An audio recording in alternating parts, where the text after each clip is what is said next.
Hi, Jaakko. Hello. Thank you for being here with me. Thank you for the invitation. We are in Iceland and experiencing the 30th international meeting about psychosis. And we are very honored to have you here. Yeah.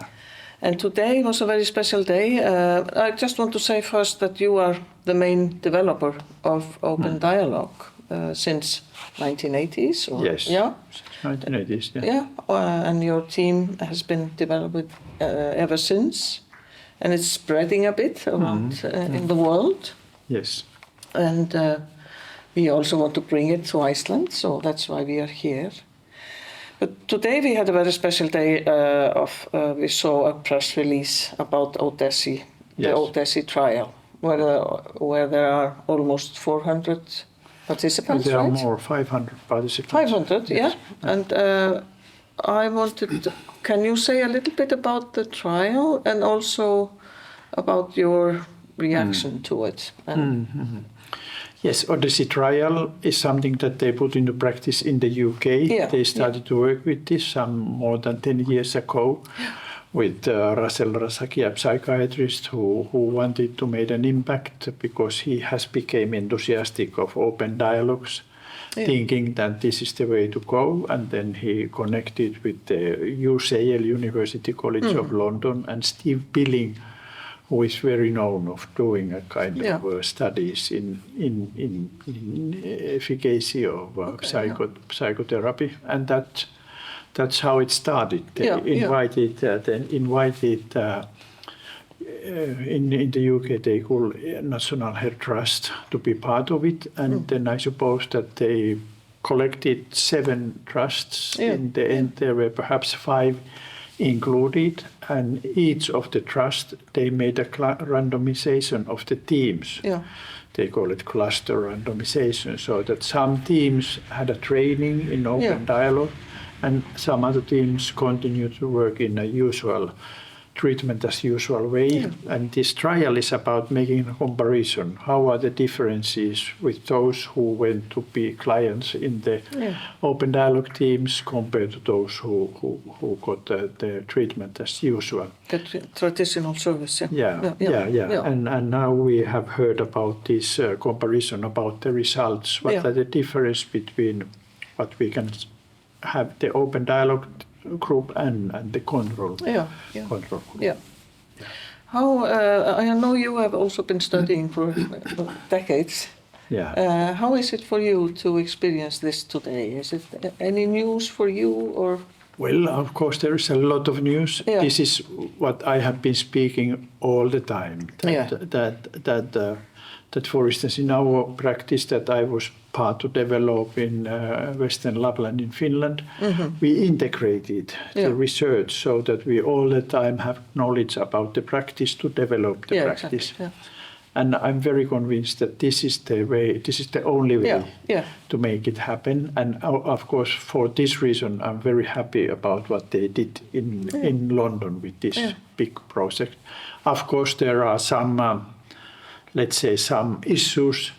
When they got funding, you need to follow some rules of science investigation that are not so necessary for studies to develop the practice. But in the end, it was very much online the idea that make this research into the practice, look what happened in the real world, in the everyday clinical life, and then make conclusions about it. And so of course I'm very happy about the process on the whole, that they have hundreds of people having training in open dialogues. They also have this specific part of including peers about all of it, so that's already very, very inspiring, and now having the investigation being part of that. So that's, perhaps I'm twice as happy with all this. But we also heard a lot about today that we have to change the traditional system. There was a strong voice saying that. And what is your reaction to that? Yeah, I really much like the former health minister saying that he has went a lot of good people working good practice, but they do not that practice because of the system, but they do this practice in spite of the system. And of course, it should be different, that the system supports clinicians to work in a human way and not to see people as a collection of symptoms, as the chair of the British Psychiatric Society said, but to meet with humans. And that's the most important issue for me, because we have seen in open dialogue that meeting with humans that really is curative and trying to deal with symptoms. That doesn't help. Doesn't help. No. Yeah, and the system is organized to focus on the symptoms. And we really need the change of us who work to invite more humanistic way, but also the system of care, organize the system of care. Yeah, I think with different principles. It was nice to hear Russell say that it could change the teams, how they work together, and also to organize the system. Yeah. And as Russell said, that this training is very important because always the training, the people change. They come up. After the training, they are different people, and that's something that I hear all the time.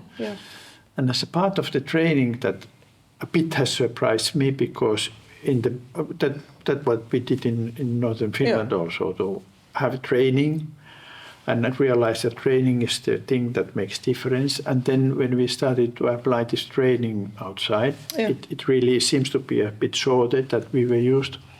But then we realized what is very, very important is to be familiar with your own relational context, your family of origin and all. And I think that this really has become an important issue. And when people do that in the training, it seems also make an effect how are they as persons and how do they live their life. And of course, what kind of attitude you have with other humans who are suffering and in need for help. And how you see the suffering not as an illness, but as a life experience. Exactly. And that's very important. Yes. Key thing. It's very important. It's a good point, because I think that what is also there is that we live in the world of illness. Yes. So that the vocabulary is vocabulary of illness, and people who want to work in a different way, we really need and twice as much training and education to be able to cope in a humanistic way in the world that is non-human. Yeah, exactly. And so that. So today it's more need for open dialogue than 40 years ago, maybe. Yeah. Actually, it is, because I think that since early 90s, what happened, this big concept, evidence-based medicine, came into our field also. And it has been extremely harmful, especially for the most severe mental health problems, people who may have psychotic experiences, because it started to pathologize everything. Exactly. Everything is wrong in your brain, and you need to have medication, and all the rest of the services were in a way abandoned. And also families were abandoned, and so on. Early 80s, when we started, there were still interest of meeting with families and having more psychotherapeutic interest and so on. So I think now after 30 years, 35 years of this evidence-based medicine, there really is a big need for a very big need. This kind of idea. And we saw today similarities with your research, like less hospitalization and less medication, and people are recovering sooner. Can I say that? Yes. And also the family is heard. Is you said any more surprising thing in the results? No, in ODDESSI actually they did not.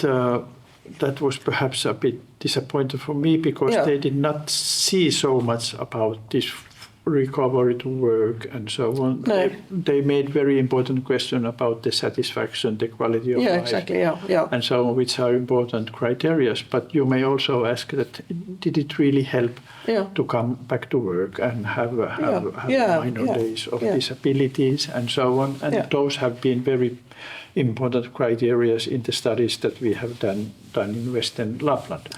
But almost all the other parts of the ODDESSI results were very positive, so that open dialogue people had a lot less hospitalization, they had more satisfaction of the services. But there were also some alarming parts. And for me, the alarming part is that so few families or members of the social network participate in the open dialogue care, and this really is needed. This is something we have to think of. In the future. And also, we also heard a story from a mother who had been suffering a lot because of her daughter that was in the system for 10 years before she met the open dialogue team. It was very moving to hear and sad that it had to take all this time to have the right service, but also such a relief to hear how helpful it was to be heard, to be with your family and making some better understanding of the whole situation. And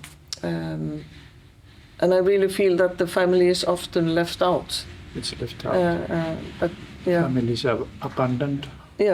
And also our ways of organizing the system with different kind of rules makes that people may become very careful, too careful in making contacts to family or speak with family members, even if, for instance, the one in the center of concern would not at this moment like to speak, and so that there are many elements. I liked also the interview of the mother, and I thought that it's not only about her daughter, it's also about the mother. So that the daughter are changing, but the mother is changing also. It's a possibility for growing and understand more. It was very moving to hear. Now this meeting is maybe opening up for us in Iceland to bring open dialogue. I'm hoping for that at least. And we see that participants here are very interested in creating more dialogue together. And we are a small society. We are a family-minded society, but of course in the same distress like every other nation. And I'm looking at, Denmark, Norway, and the countries close to us. We have a rather traditional system in Iceland, mental health system. But of course we have also initiatives that, like Hugarafl, who is taking care of this conference today. How are your thoughts about us in Iceland to bring it here? Do you think we manage?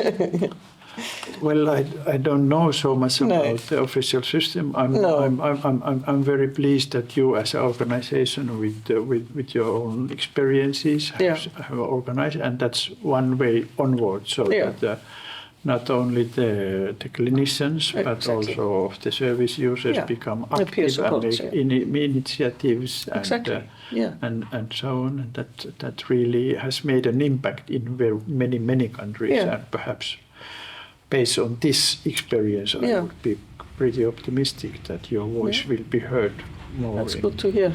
In Iceland. And of course, it's important to challenge and to speak about that. You need to take into account the voice of people in distress and the families and so on.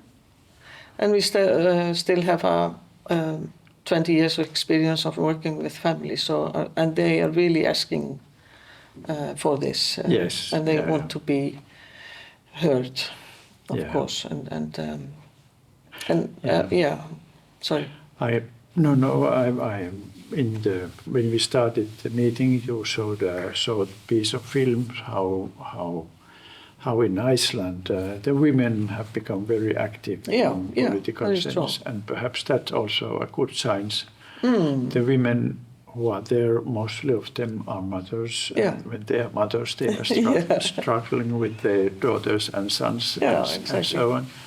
And I suppose that there could be good voices to support renovation, as we saw, for instance, in the UK, the former health minister too. And we are also famous for using a lot of medication, and I'm not proud of all our world records there. Yeah. So, in Hugarafl we have also been having a voice around that, how it can be helpful or not for our members.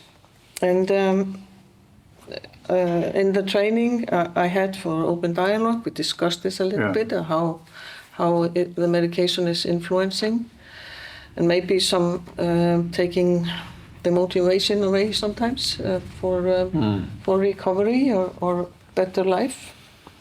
Any thoughts about that?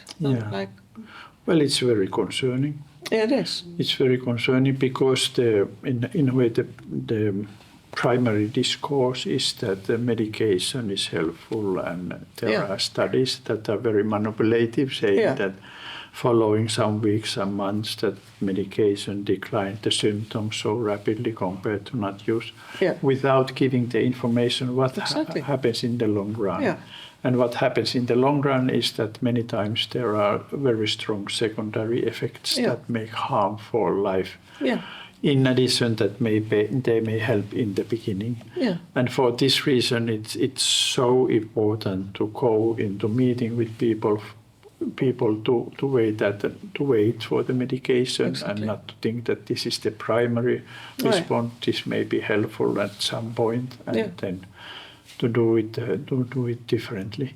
Mm-hmm. But it seems that psychiatrists are so connected with this idea that you really need to have some people who want to have new experiments and who could have support for others to do it different way.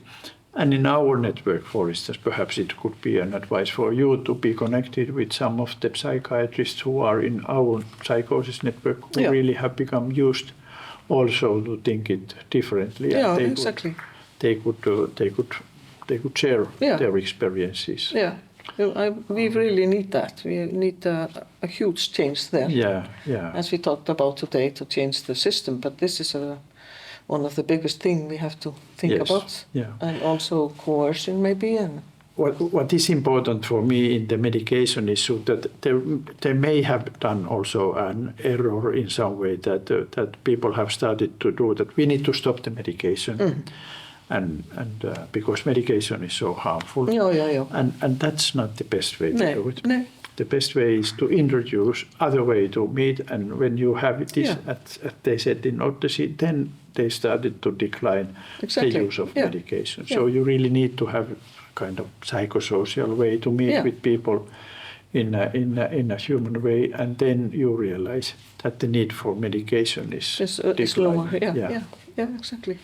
And we have to have the informed consent before we use the medication. And that's why I like the idea, as you said earlier, about let's sit down and see what we can do and what is happening here, and with the family, instead of just use medication and then the person is alone there in that concept. Yes. So that's a very important thing. Yeah. Okay, maybe we should wrap up. Any some closing remarks from you? No. Good luck with everything. You are doing so important work, and I really hope that you would be even more active in the future to make initiatives. Thank you for the encouragement. Yeah. Thank you.